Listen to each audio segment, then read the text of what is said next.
안녕하세요. 내 몸 지킴이 꾸러미 수업을 진행하게 될 정은지 강사입니다.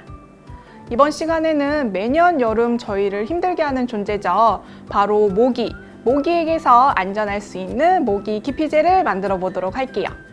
매년 여름이면 작은 해충, 모기와의 전쟁이 시작되곤 하죠. 윙하는 소리에 잠을 설치게 하는 것은 물론 모기가 피를 빨고 난 자리가 빨갛게 부어오르면서 가려움증을 유발하게 됩니다. 이에 더해 가장 모기에 큰 문제인 말라리아, 지카 바이러스, 댕기열, 황열, 일본 내염, 웨스트 나일열, 치쿤구니아열 등과 같은 사람에게 치명적인 전염병을 옮기기 때문입니다. 현대의학이 발달한 오늘날에도 모기는 여전히 치명적인 질병을 옮기는 매개체로 알려져 있습니다. 심한 경우 사망에도 이를 수 있기 때문에 모기가 기승을 부리는 여름에는 더욱 조심을 해야겠죠. 저희는 모기 매개 감염법 예방법 중에 하나인 모기 기피제를 만들어 보도록 할게요. 물은 정제수로 작업을 해주셔도 되지만 정제수는 보통 큰 용량으로 판매하고 한번 오픈하면 쉽게 오염되기 때문에 물로 대체합니다. 물은 한번 끓인 후에 식혀서 사용해 주시면 됩니다. 모기 기피제에 가장 중요한 역할을 해주는 시트로넬라 오일은 해충 기피제로 가장 많이 사용하는 오일 중에 하나입니다.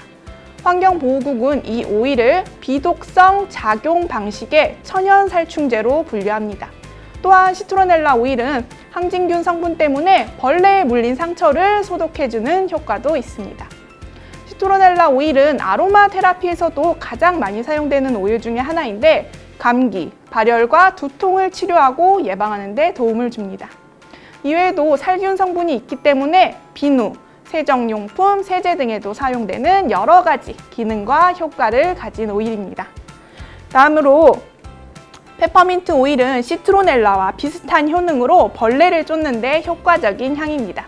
또한 살균 효과도 있고 페퍼민트에 주로 함유된 멘톨의 성분으로 인해 피부에 닿았을 시 시원한 느낌을 줍니다. 이렇게 준비물을 살펴보았으니 이제 본격적으로 만들어 보도록 할게요. 첫 번째로 비커에 물을 담아주도록 하겠습니다.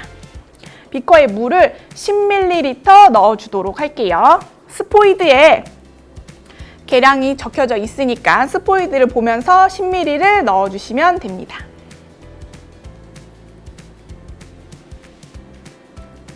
스포이드는 한번 빨아들일 때 보통 1ml 정도 빨아 올려 드려지기 때문에 총 10번 하면은 간편하게 담을 수 있겠죠? 자, 이제 그 다음으로는 비커에 알코올을 넣어주도록 할게요. 10ml보다 조금 더 들어가 있긴 한데 이거 그냥 다 넣어주시면 됩니다. 뚜껑을 열어서 다 넣어주도록 할게요.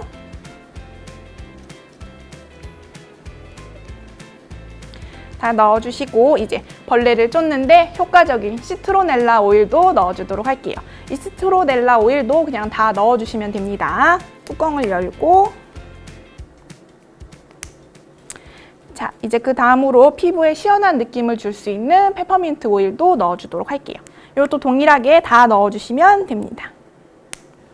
자, 그리고 이제 마지막으로 가용화제. 이 가용화제는 앞서 넣었던 물과 알코올, 오일들이 한데 다 충분히 잘 섞일 수 있는 역할을 해줍니다. 자, 이제 다 잘 섞일 수 있도록 가용화제를 넣어주도록 할게요. 가용화제도 다 넣어주시면 됩니다. 이제 나무 막대를 이용해서 잘 섞어주도록 할게요.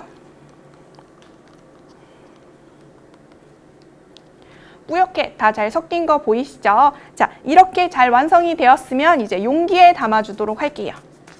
용기에 담기 전에 요 스프레이 호스가 조금 긴 편이기 때문에 용기에 맞춰서 가위를 이용해서 끝부분을 조금 잘라주도록 할게요. 끝부분은 제일 끝에 있는 용량까지 다 사용할 수 있도록 이렇게 사선으로 뾰족하게 잘라주시면 됩니다.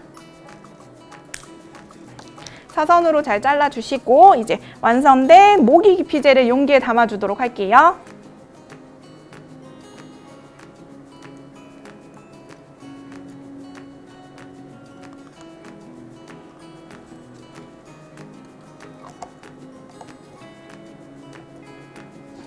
이렇게 뚜껑을 잘 닫아주시고 이제 스티커를 붙여서 마무리해 보도록 하겠습니다.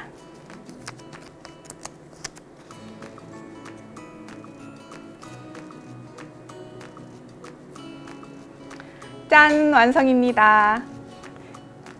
자, 이렇게 모기기피제를 완성했으니 모기기피제를 올바르게 사용하는 방법도 알려드리도록 할게요. 모기기피제는 공기 중에 살포 후 옷에다 뿌려주시면 됩니다. 피부에 뿌려도 되지만 알코올에 민감하신 분들은 옷에 뿌려주시면 됩니다. 그리고 모기기피제는 휘발성이라 효과가 오래 가는 것이 아니니 2시간마다 뿌려줘야지 효과적으로 사용하실 수 있습니다. 마지막으로 사용 시 주의사항에 대해서도 알려드리도록 할게요. 첫 번째로 모기기피제의 베이스인 알코올은 고휘발성, 인화성을 지녔기 때문에 화기 근처에서는 제작하시면 안 되고 사용 시에도 화기에 주의해 주시면 됩니다. 두 번째로 제작하는 모든 재료들은 식용 금지고 혹시라도 드셨을 경우에는 즉시 병원에서 전문의에게 진료를 보셔야 합니다. 자, 세 번째로 모기기피제는 피부에 뿌릴 시 상처나 염증, 점막 등의 이상이 있는 곳에는 절대 사용하지 마시고 사용 중 혹시 눈에 들어갔을 경우에는 비비지 말고 물로 충분히 씻은 후에 병원으로 가셔야 합니다. 자, 이렇게 주의사항을 잘 지켜서 사용해 주시고 이번 여름에는 모기에 물리지 않고 잘 보내시기 바랍니다.